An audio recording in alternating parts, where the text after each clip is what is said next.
Okay, we're going to continue on in our Father's Word. This is 2 Chronicles 9, verse 2. So Solomon answered all her questions. There was nothing so difficult for Solomon that he could not explain it to her.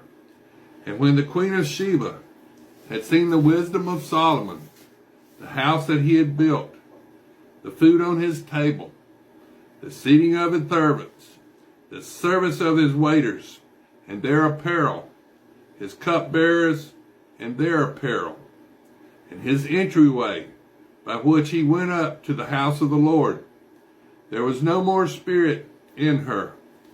Then she said to the king, "It was a true report which I heard in my own land about your words and your wisdom.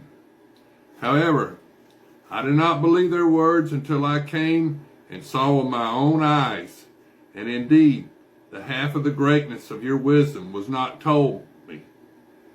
You exceed the fame of which I heard. Happy are your men, and happy are your servants, who stand continually before you and hear your wisdom. Blessed be the Lord your God, who delighted in you, setting you on his throne to be king for the Lord your God, because your God has loved Israel to establish them forever. Therefore he made you king over them to do justice and righteousness. And she gave the king 120 talents of gold, spices in great abundance, and precious stones. There never were any spices such as those the Queen of Sheba gave to King Solomon.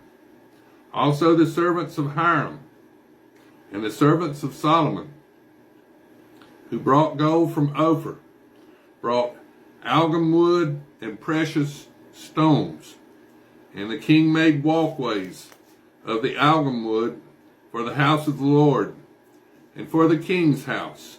Also harps and stringed instruments for singers, and there was none such as these seen before in the land of Judah. Now King Solomon gave to the Queen of Sheba all she desired, whatever she asked, much more than she had brought to the king. So she turned and went to her own country, she and her servants.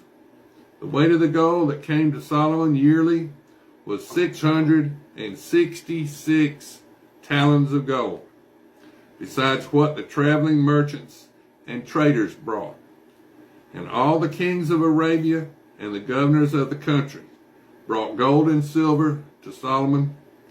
And the king Solomon made 200 large shields of hammered gold.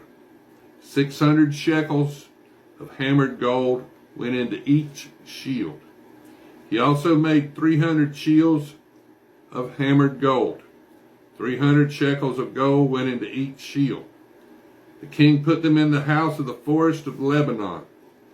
Moreover, the king made a great throne of ivory and overlaid it with pure gold. The throne had 6 steps with a footstool of gold, which were fastened to the throne.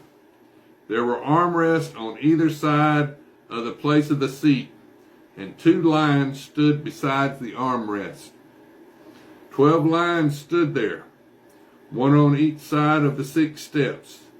Nothing like this had been made for any other kingdom. All King Solomon's drinking vessels were gold, and all the vessels of the house of the forest of Lebanon were pure gold. Not one was silver, for this was accounted as nothing in the days of Solomon. For the king's ships went to Tarshish with the servants of Hiram. Once every 3 years the merchant ships came, bringing gold, silver, ivory, apes, and monkeys. So King Solomon surpassed all the kings of earth in riches and wisdom. And all the kings of the earth sought the presence of Solomon to hear his wisdom, which God had put in his heart. Each man brought his present, articles of silver and gold, garments, armor, spices, horses, and mules, at a set rate year by year.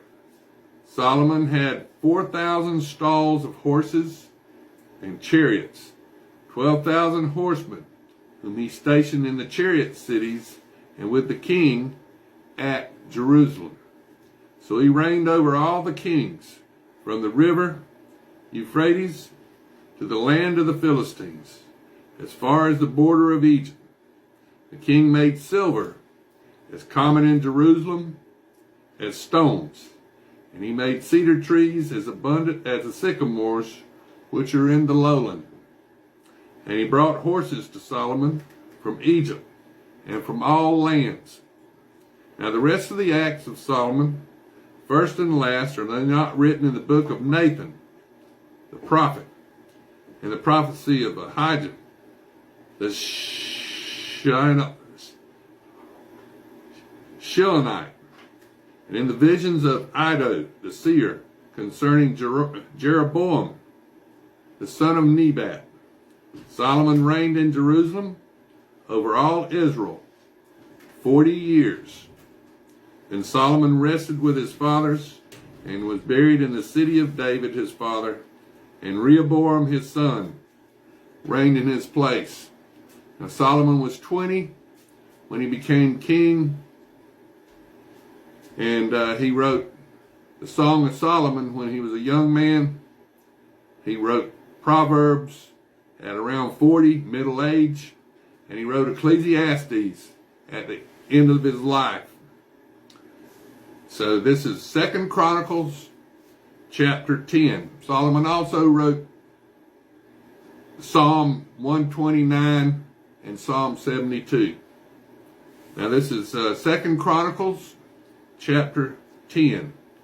And Rehoboam went to Shechem, for all Israel had gone to Shechem to make him king. So it happened, when Jeroboam the son of Nebat heard it, he was in Egypt, where he had fled from the presence of King Solomon, that Jeroboam returned from Egypt. Then they sent for him and called him, and Jeroboam and all Israel came and spoke to Rehoboam, saying, Your father made our yoke heavy. Now therefore lighten the burdensome service of your father and his heavy yoke, which he put on us, and we will serve you. So he said to them, Come back to me after 3 days. And the people departed. Then King Rehoboam consulted the elders who stood before his father Solomon while he still lived, saying, How do you advise me to answer these people? And they spoke to him, saying, If you were kind to these people, and please them, and speak good words to them, they will be your servants forever. But he rejected the advice which the elders had given him, and he consulted the young men who had grown up with him, who stood before him. And he said to them, What advice do you give? How should we answer the people who have spoken to me, saying, Lighten the yoke which your father put on us? Then the young men who had grown up with him spoke to him, saying, Thus you should speak to the people who have spoken to you, saying, Your father made our yoke heavy, but you will make it lighter on us. Thus you shall say to them, My little finger shall be thicker than my father's waist. And now, whereas my father put a heavy yoke on you, I will add to your yoke. My father chastised you with whips, but I will chastise you with scourges. So Jeroboam and all the people came to Rehoboam on the 3rd day, as the king had directed, saying, Come back to me on the 3rd day. Then the king answered them roughly. King Rehoboam rejected the advice of the elders, and he spoke to them according to the advice of the young men, saying, My father made your yoke heavy, but I will add to it. My father chastised you with whips, I will chastise you with scourges. Now scourges have the little barbs on the end of them. Not just a whip, it's a whip with barbs on